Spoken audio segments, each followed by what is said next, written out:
Hello, guys and gals, and this is part 35 of our reading of the Harvard Classics. And the Harvard Classics are composed of, let me find them, the Apology, Phaedo, and Credo of Plato, translated by Benjamin Jowett, which we've read previously, the Golden Sayings of Epictetus, translated by Hastings Crosley, which we've read previously, and the Meditations of Marcus Aurelius, translated by George Long, which we are currently reading.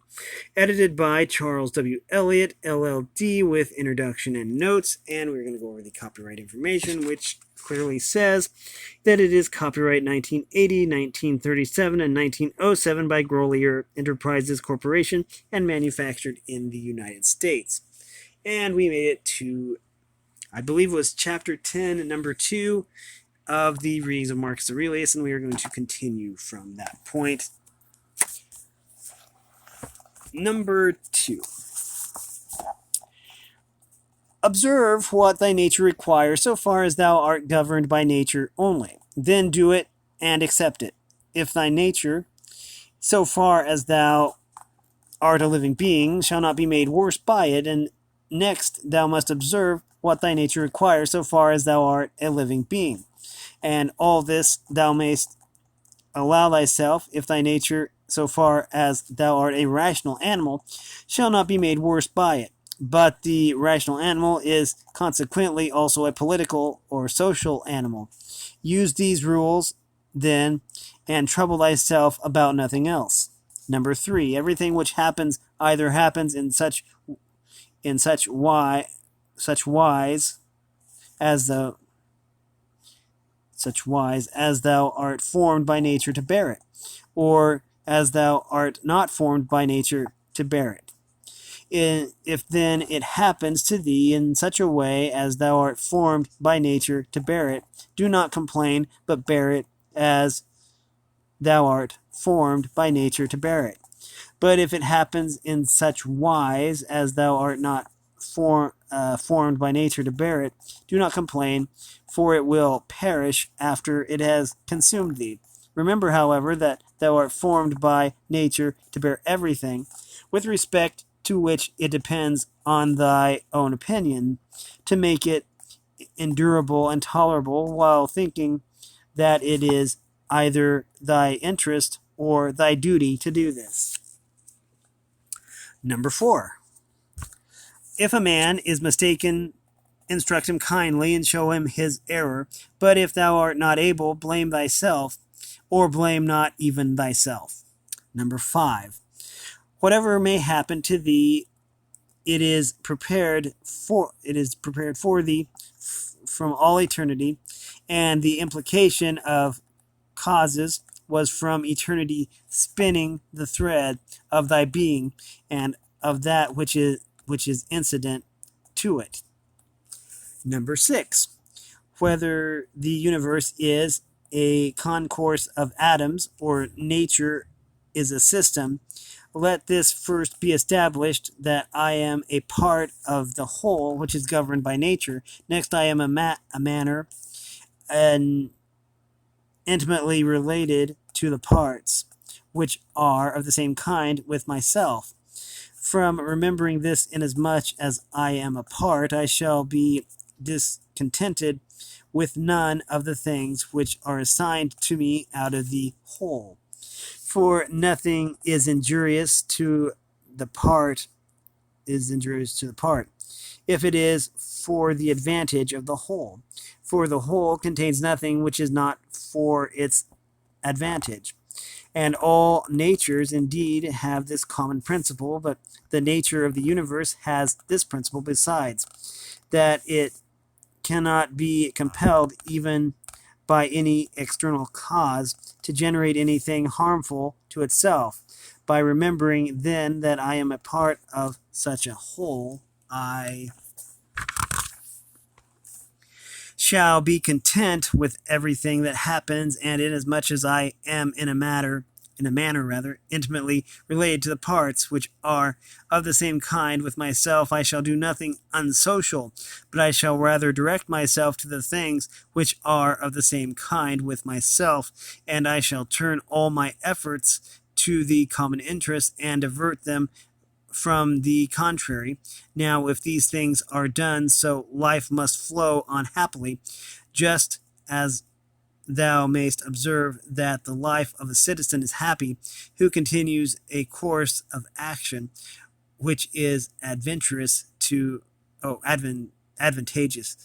his fellow citizens, and it is content with whatever the state will assign to him. Number 7.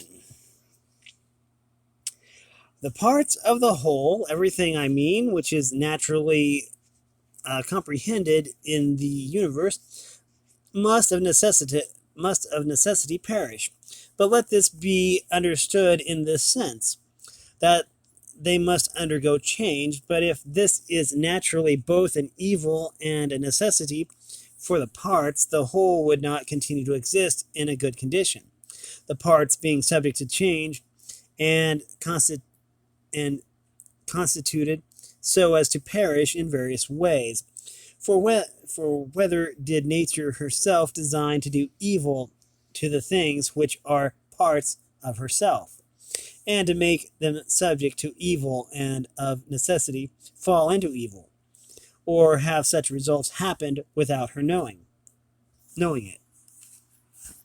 Both these suppositions indeed are incredible, but if a man should ever drop the term nature as an efficient power, and should speak of these things as natural, even then it would be ridiculous to affirm at the same time that the parts of the whole are in their natural subject to change.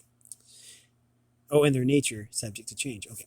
And at the same time to be surprised or vexed as if something were happening contrary to nature, particularly as the dissolution of things is into those things of which each thing is composed.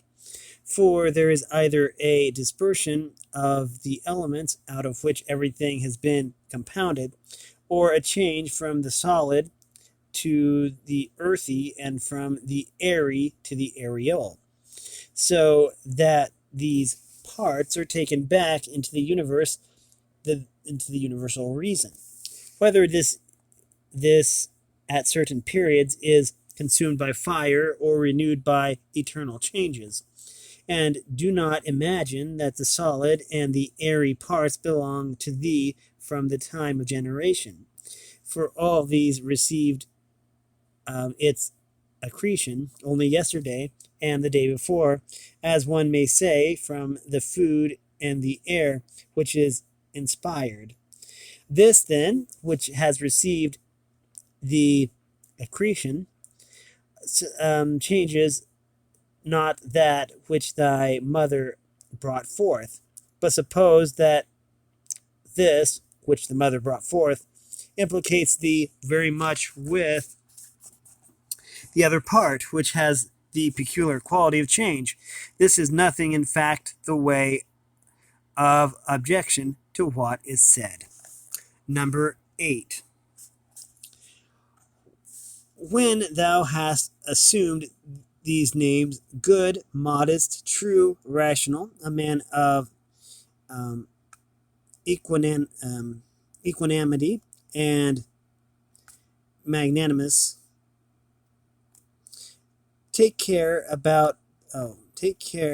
thou dost not change these names, and if thou shouldst lose them, quickly return to them. And remember that the term rational was intended to signify a discriminating attention to every several things, and freedom from negligence. And the equanimity is the voluntary acceptance of the things which are assigned to thee by the common nature. And the magnanimity is the elevation of the intelligent part above the pleasurable or painful sensations of the flesh, and above that poor thing called fame and death, and all such things. If then thou maintainest thyself in the possession of these names, without desiring to be called by these names by others, thou wilt be another person, and wilt enter on another life. For to continue to be such as thou hast hitherto been, and to be torn to pieces and defiled in such a life, is the character of a very stupid man, and one overfond of his life. And like those half-devoured fighters with wild beasts, who thought covering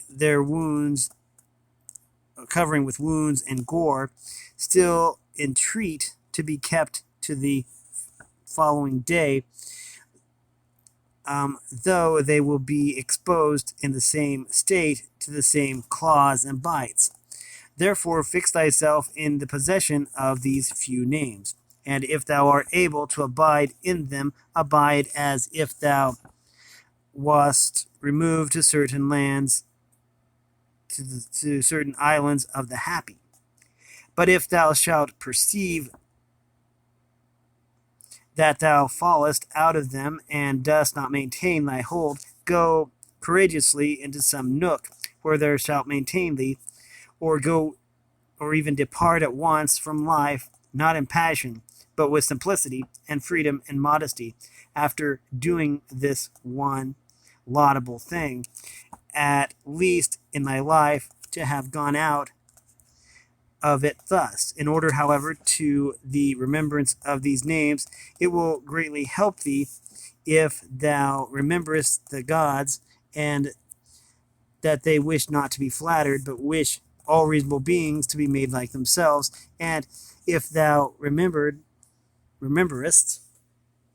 that what does the work of a fig tree is a fig tree, and that does the work of a dog is a dog, and that which does the work of a bee is a bee, and that does the work of a man is a man. Number 9. Number 9, as I said, Mimi, war, astonishment, torpor, slavery, will daily wipe out those holy principles of time. How many things without studying nature dost thou imagine, and how many dost thou neglect? But it is thy duty so to look on, and so to do everything, that at the same time the power of dealing with circumstances is perfected, and the contemplative faculty is exercised, and confidence, which comes from the knowledge of each several thing, is maintained without showing it, but yet not concealed. For when wilt thou enjoy simplicity, when gravity, and when the knowledge of every several thing, both what it is in substance, and what place it has in the universe, and how long it is formed to exist, and of what things it is compounded, and to whom it can belong, and who are able both to give it and to take it away. Number 10. What's about spiders? A spider is proud when it has caught a fly, and another when he has caught a poor hare, and another when it has taken a little fish in a net, and another when it has taken wild boars, and another when it has taken bears, and another when it has taken Sarmatians.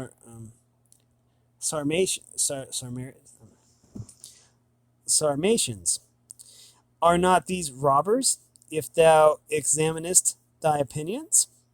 Number 11. Acquire the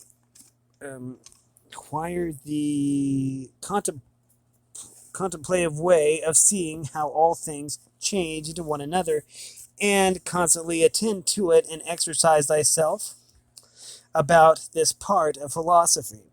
For nothing is so much adapted to produce magnanimity, such as man has put off the body, and as he sees that he must, no one knows how soon, go away from among men and leave everything here, he gives himself up entirely to just doing in all his actions, and in everything else that happens, he resigns himself to the universal nature.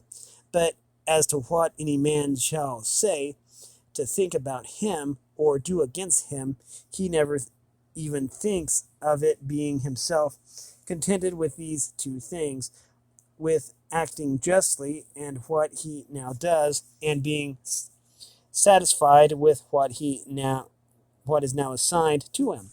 And he lays aside all distracting and busy pursuits, and desires nothing else than to accomplish the straight course through the law, and by accomplishing the straight course to follow God. Number 12. Here we go. What need is there for suspicious fear, since it is in thy power to inquire what ought to be done? And if thou seest clear, go by this way content, without turning back. But if thou does not see clear, stop and take the best adviser. But if any other thing oppose thee, go on according to thy power, with due consideration, keeping to that which appears to be just, for it is best to reach this object. And if thou dost fail, let thy failure be in attempting this.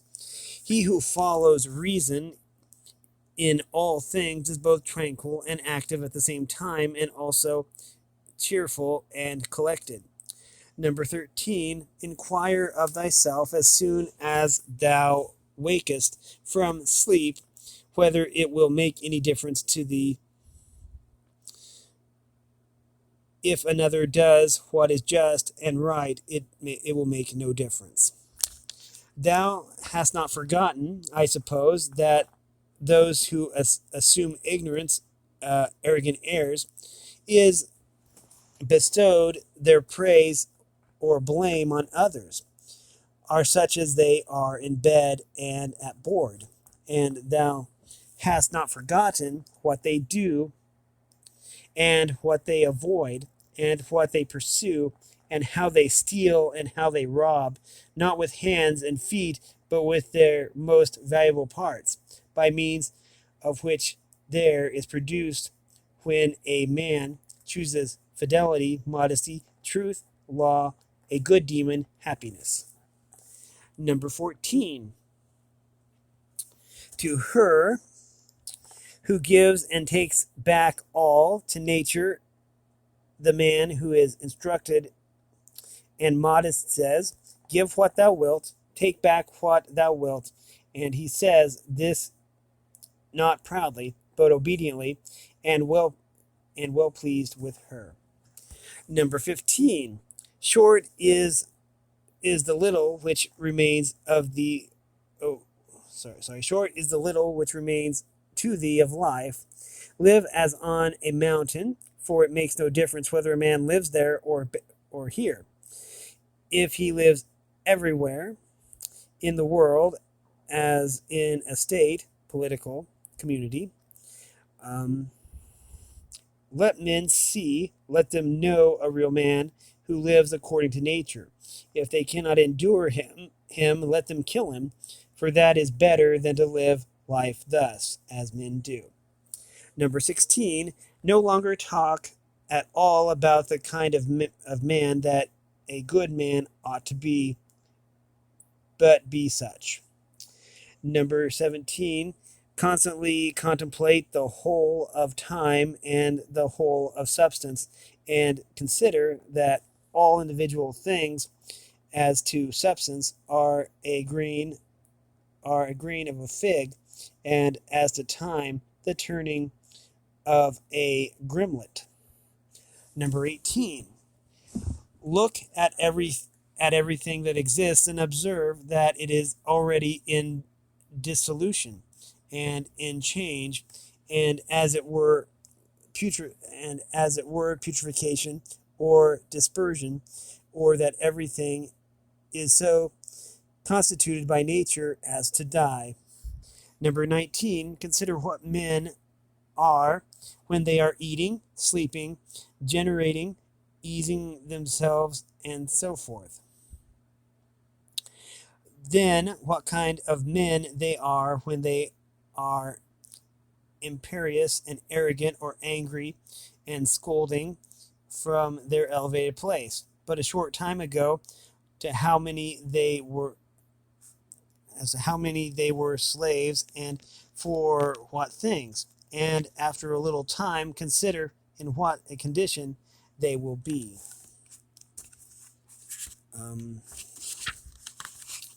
This is it. Number 20.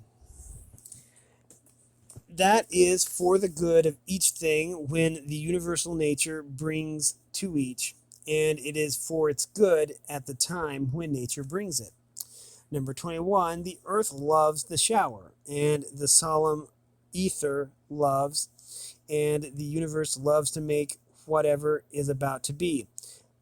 I say then to the universe that I love as thou lovest, and is not this too said that this or that loves is wont to be produced. Number 22, either thou livest here and hast already accustomed thyself to it, or thou art going away, and this was thy own will, or thou art dying and hast discharged thy duty.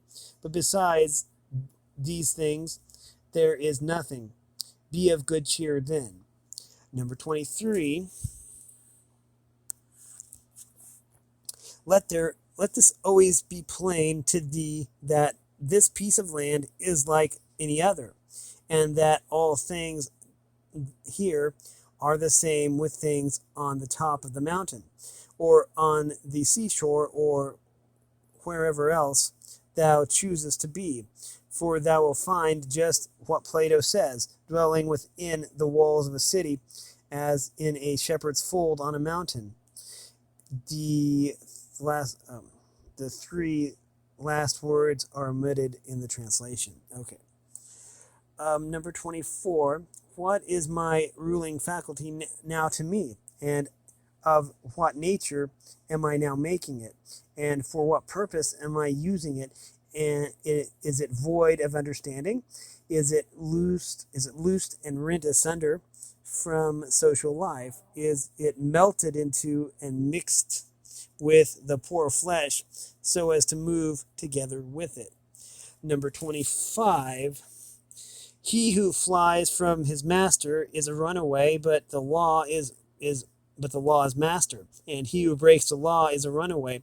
And he also who is grieved or angry or afraid is dissatisfied because something has been or is or shall be of the things which are appointed by him who rules all things. And he is law and assigned to every man what is fit.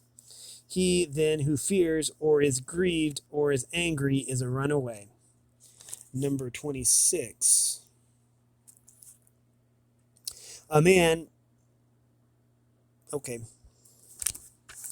Number 26. A man deposits seed in a womb and goes away, and then another cause takes it and labors on it and makes a child. What a thing from such a material. Again, the child passes food down through the throat, and then another cause takes it and makes perception and motion and in fine life and strength and other things. How many and how strange! Observe then the things which are produced in such a hidden way, and see the power just as we see the power which carries things downward and upward, not with the eyes, but still less plainly. Number 27, constantly consider how all things such as they are now are in time past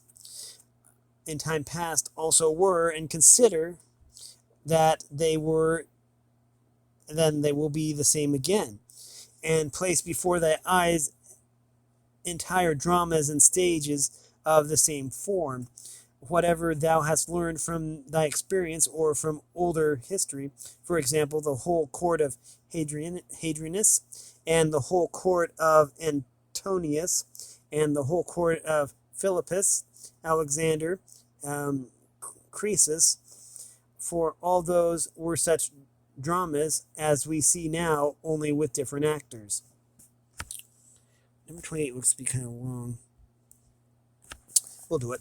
Imagine every man who is grieved by anything or discontented to be like a pig which is sacrificed and kicks and screams. Like this pig also is he who on his bed in silence laments the bonds in which we are held, and consider that only to the rational animal it is given to follow voluntarily what happens, but simply to follow is a necessity imposed on all. Okay, 29. Write that down. So for next time. Okay, look more like a 9. There we go. And that's going to do it for this reading of the Harvard Classics. We don't have very much farther to go, I guess. Anyways, we have been reading the Harvard Classics, and specifically the Meditations of Marcus Aurelius. If you like this content, then make sure you like and subscribe and ring the bell so you know when I upload. Also, want to support me in any way, if you want to join the Discord server, all information will be in the description below. And as always, thanks for watching, everyone, and have a great day.